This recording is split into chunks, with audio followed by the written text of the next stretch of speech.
of the Advance. I'm Michael Quinn Sullivan, publisher of Texas Scorecard, sitting here as always with Brandon Waltons, our senior editor. We're starting at 1 o'clock rather than noon because we wanted to make sure we saw what happened on the floor of the Texas House. Brandon, they have a quorum. Yes, so 2 weeks later. This is a lot shorter of a timeline, right, than we think of when we think of these quorum breaks. When you look at what happened 4 years ago, it was 38 days until they had a quorum. This time, just 2 weeks. You had, over the last several days and throughout the weekend, you had the House Democrat Caucus Chairman Gene Wu, as well as some other Democrats, go out in the media and try to spin this as just a massive win, that they, mission accomplished. They did what they needed to do. They ended the first special session. Well, never mind the fact that Governor Greg Abbott called on Friday an immediate second special session with almost the exact same items on it. We're still talking about congressional redistricting, which was at the heart of that matter. Right. And now we're doing it with Democrats here, meaning that the House is actually going to ostensibly be able to get to work on these things. Hopefully in the next 2 weeks is sort of the timeline that House Speaker Dustin Burrows has laid out for action. In fact, over in the Texas Senate, they went to work immediately on Friday with special session 2, having the perfunctory hearings as required, and through the weekend, and having those, I guess, continuing today, tomorrow.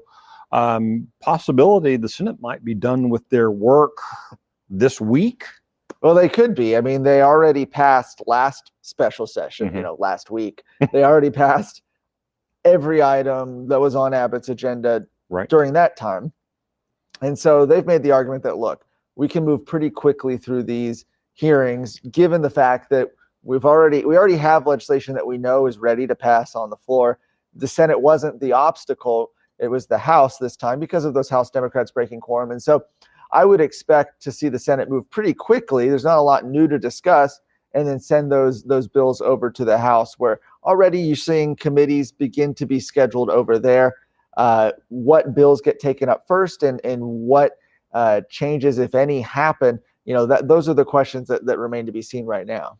Yeah. So when folks talk about the fact that the House has been the quorum breakers, a lot of that really is structural. The Texas Senate has made it very uncomfortable to be a quorum breaker in that body.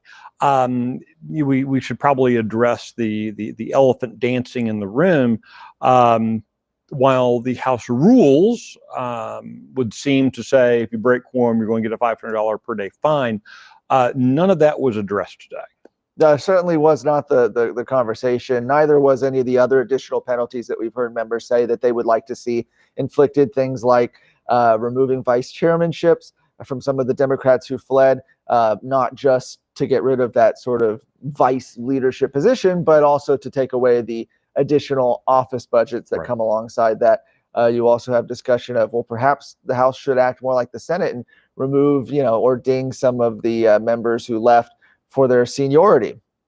Even if you basically remove a day of seniority for every day that a member leaves, that actually really does affect the whole order of things. Right. And so, that was another potential option they could take. They still do have time to take that. Look, from talking to some members, they've indicated that this is probably going to be a process that, if it does happen, is going to play out, not just on one day, but is going to play out over the next couple of weeks.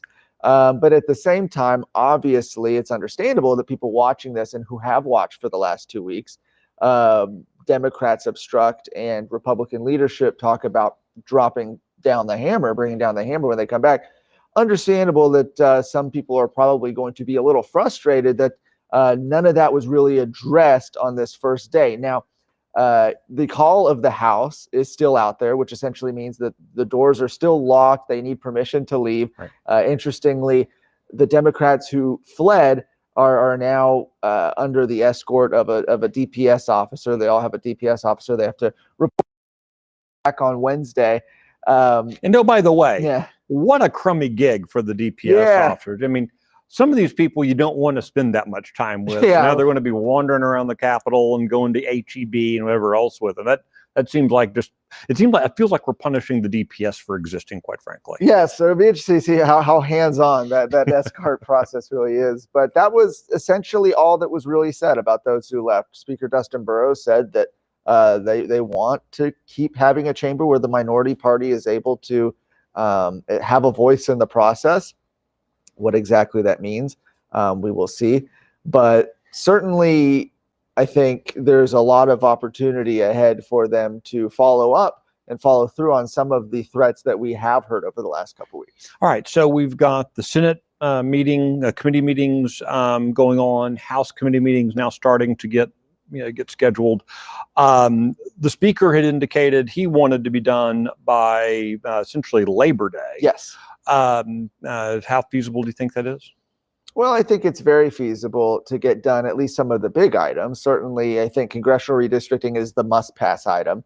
We saw new maps get put out on Friday that are essentially the same, though they have some little tweaks. I noticed a lot of people pointing out, for example, a change in one of the El Paso congressional districts, the El Paso congressional district, where a military base that wasn't on there before, Fort Bliss, they added that back in at the behest of Democrats. Now, I will note that you look at the Democrats from El Paso, Joe Moody, Mary Gonzalez, those are people that did not break quorum or Right. were there. So was that perhaps something that was given to them not to leave? Who's to say? Probably a small concession in the general scheme of things when this whole plan is to add 5 new Republican seats. Now you have folks saying, well, maybe it's not enough to just do congressional redistricting. Perhaps we should take a look at doing the Texas House, right? Maybe the Texas Senate, especially in reaction to what Democrats did with the quorum break. And so 2 weeks, I think is enough time to certainly get that done. The question is, and people have to remember, is that this isn't just a one-issue special session, though. This is actually quite a bit of issues. There's actually 19 on this latest special session call, some of them dealing with the floods, but others dealing with conservative priorities like property tax relief, ending taxpayer-funded lobbying, Women's Privacy Act. The Texas House, Speaker Burrows has added legalizing ivermectin for over-the-counter use, something that was a priority for medical liberty advocates, something that Representative Joanne Schaffner had really championed and had a majority of members sign on to. So that's being given priority status there. Will Governor Abbott add that to the call? We'll see. So the question right now is really how many of those 19 items are they going to do? And if they do congressional redistricting and a couple other things, will that be enough to satiate Governor Abbott, or would he call them back for some of those other conservative issues that haven't necessarily gotten as much attention, but are on the call for the special session? All right. So clearly the next 2 weeks are going to be fairly important for kind of those interested in watching the process play out. Brandon, what are you expecting to see happen first in the Texas House? Happen first in the Texas House? Well, during this last special session, congressional redistricting was the first bill that was put on a calendar. In fact, it was supposed to be on the calendar 2 weeks ago, Monday. Right. And that was essentially the final straw, or at least the last sort of mechanism that led to the quorum break. Democrats have said they want to see legislation dealing with flooding prioritized over the congressional redistricting. So whether or not that is done first or is done second, I think says a lot about how much leadership is planning on conceding to Democrats on some of these issues. I think that's I think one of those two issues probably most likely to be the first on there. I think we could potentially be seeing our first bills passed out of the House later this week. And I think to your point, in the Senate, they're on a track to pass these pretty quickly. They're meeting at 5 o'clock tonight. I don't know if they'll be doing anything today, but certainly tomorrow and Wednesday. They have a lot of opportunity to pass some of these pretty quickly. So we'll do a complete radical shift. Did not talk about this, so y'all are going to watch me throw something at Brandon. Yeah. Lieutenant Governor Dan Patrick announced about an hour and a half ago, I guess, that he's having a campaign announcement at 3:30 today. It seems like 3:30 tomorrow. Oh, I'm sorry, 3:30 tomorrow.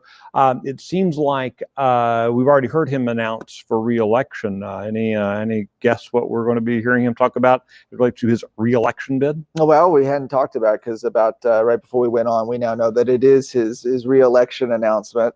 Where Again, he's, of course, yes, going to have all the senators with him and all of that. And but we knew he was running for re-election. So to your point, is he saying something? Is there something more to be said? I guess we'll have to find out. I had to laugh thinking that the last time that Lieutenant Governor Dan Patrick had a press conference held by his campaign rather than his official state office, that was also held at this same venue, was a couple years ago. And at that time, it was to rip into then House Speaker Dade Phelan, who was obstructing kind of the conservative agenda in the House. I don't think that's what the item would be this time, although maybe there would be there's a little humor in it, just randomly switching gears and just taking some shots at Dade Phelan. Now, I don't think that that's what it'll be. It seems to be about his running for re-election, and we'll see what else he adds. Hard to imagine that he just has a press conference where he says he's running for re-election and that's it. So maybe there'll be some interesting news to report out of that. All right, Brandon Walton, thanks much. And thank you for joining us in this edition of the